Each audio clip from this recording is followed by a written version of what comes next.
मेघजी भाई हिरानी नमस्कार। नमस्कार। जैसा कि गुजरात में सब लोग आपको बहुत अच्छी तरह से जानते हैं और बहुत लंबे समय से आप विष मुक्त खेती कर रहे हैं, इसके बारे में कुछ जानकारी आपसे हम आज चाहते हैं।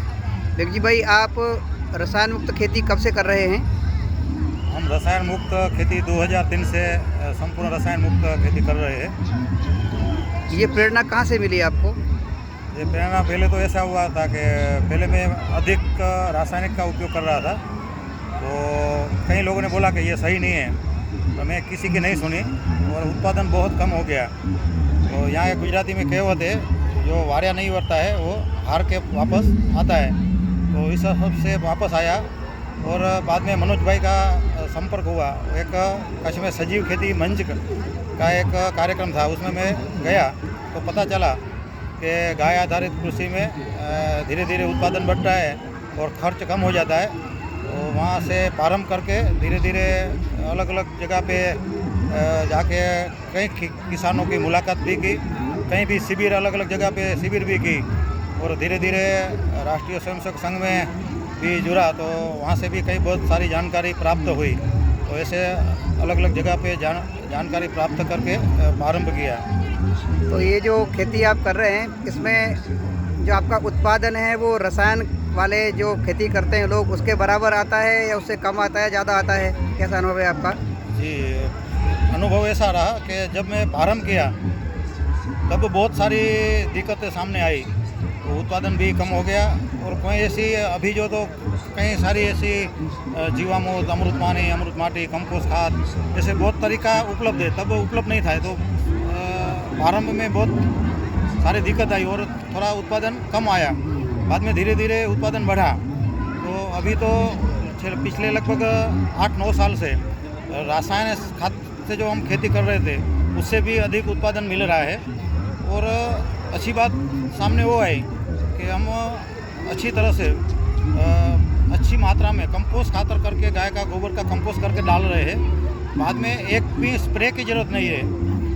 जब हम रासायनिक कृषि करते थे तब हमारी ज़मीन की जो कार्बन, ऑर्गेनिक कार्बन था वो 0.4 था, धीरे धीरे वो बढ़ा। अभी हमारा जो ज़मीन का ऑर्गेनिक कार्बन है वो 2.7 है। तो इतना कार्बन बढ़ने के कारण अभी हम जो कोई भी साग भाजी और हम गुलाब की खेती करते हैं, चारे की खेती करते हैं, तो अलग अलग 28 प्रकार के सब्जियां लगाते हैं, तो अभी उसमें किसी में जीवात नहीं लगती है, कोई स्प्रे की ज़रूरत नहीं रहती है। सिर्फ हम गाय का गोबर अच्छी मात्रा में कंपोस्ट करके डालते हैं, तो अभी ज़मीन का जो उर्वरा शक्ति है बहुत अच्छी हो गई। तो मैं को बता सकता हूँ आपको कि मैं जब रासायनिक में जो गुलाब लगाते थे हम, तो पर एकड़ में पर डे जो निकलता था वो 9000 नंग पर डे गुलाब हम दूधते थे। तो अभी गाय आधारित कृषि में बढ़ा, अभी करीब 10,000 से अधिक पर डे गुलाब निकल रहा है। पहले पर डे 1000 गुलाब की बढ़ोतरी हुई। तो साग भाजी में भी ऐसा है, घास चारा है तो पहले 8-9 फुट की नेपियर होता था, अभी 15-15 फुट, 18-18 फुट नेपियर की हाइट बढ़ गई। तो रासायनिक से भी अधिक उत्पादन अभी मिलने लगा है। कुल मिलाकर के कौन कौन सी आप फसल अपना खेती से लेते हैं? खास करके हमारा फसल है वो फूलों की खेती है, गुलाब है, नवरंगा है और डेजी है। और दूसरा है साग भाजी का भी हम छोटा सा एक मॉडल बनाया है, उसमें अलग अलग 28 प्रकार की साग भाजी लगाते हैं, वो मिक्स क्रॉप में लगाते हैं।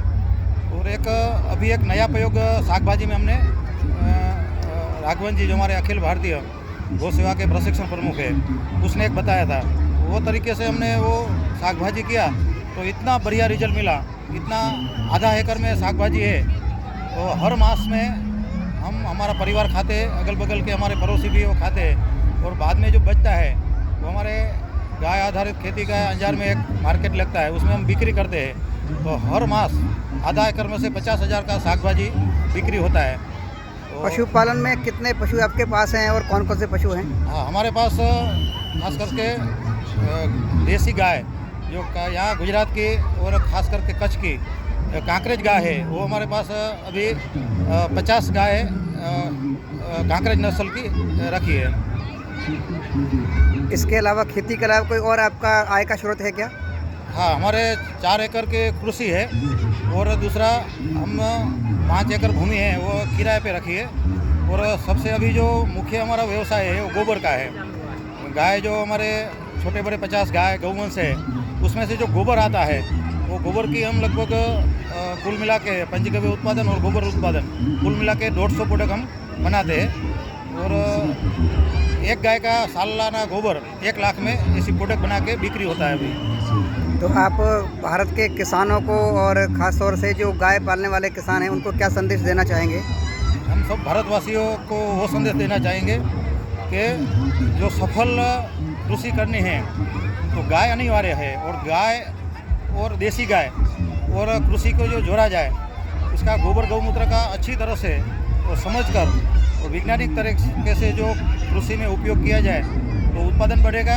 और जो गोबर बचता है उसका कई प्रकार की गोबर की उत्पादन, खास करके दीपक है, गणेश की मूर्तियाँ है, शादी की पत्रिका है, रक्षाबंधन की राखी है, ऐसी गोबर की अनेक चीज़ जो बनती है वो चीज़ जो हम प्रशिक्षण लेके जो हम वो उपयोग करेंगे तो कृषि भी हमारी समृद्ध होगी। और गाय के गोबर में जो शास्त्र में जो बताया है गोमय वसते लक्ष्मी, तो जो शास्त्र बताया वो वास्तविक सही है। वो हम ये सब गोपालक और किसानों को वो बात चौकस बताएंगे कि गाय और कृषि को जोड़ दो और जो गोबर बचे उसके गोबर का उपयोग करके ऐसे चीज़ बनाए और मार्केट में जो